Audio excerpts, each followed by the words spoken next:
Bismillahirrahmanirrahim. 10-chi qismati atalar so'zi. Bu dunyoda xor gezen, o dunyoda zo'r gezer.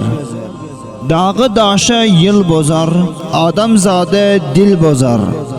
Egri ağaç yatğinine yatar. Adam alası içinde, hayvan alası dışında. Mung işçiden bir başçı. Mung sizibizden bir cizibiz. Mung hunerden zerre devlet yaxşıdır. Bir tengelik uyum var, mung tengelik huziri.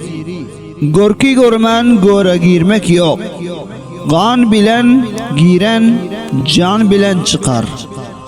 Düşmanın ölümlü dilingçen canın sağlığını dile. Düşmanın peşçesi bolsa pilçe gör.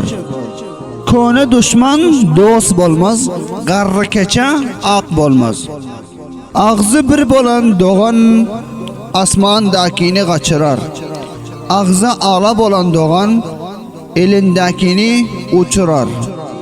Yaman bilen yoldaş bolma, namert bilen sırdaş. Bahtı gelen ağaç çimçe bolup qaymaq yer.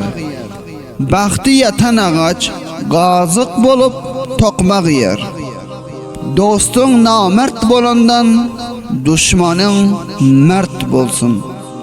İşin düşse ite yalbar, düşman dervezesin kakmağın.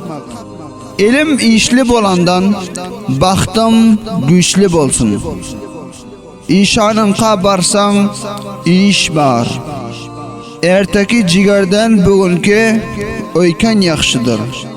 Azırganan açğalar. Köp ağız bir bolsa bir ağız hiç. Ağzı açık aç ölmez. İyen ağız uyalar. Çağanın iyeni halal, giyeni haram. Ayali baştan, çağani yaştan. Çağalı uy bazar, çağasız uy mazar. Göz görer, gun isler. Göz korkak, el batır. Göz görmekten doymaz, adam bilmekten. Görüp bilmediğin gözü çıksın. Göz deryadır. Gözüm de görmesin, canım da yanmasın. Görmeyenim, köymeyenim. Gözümün göreni, yüreğimin söyeni. Göz görmese yüz ötmez. Bir gül bilen yaz bolmaz, bir gar bilen kış. Giyimi tazelikte aya, abrine yaşlıkta.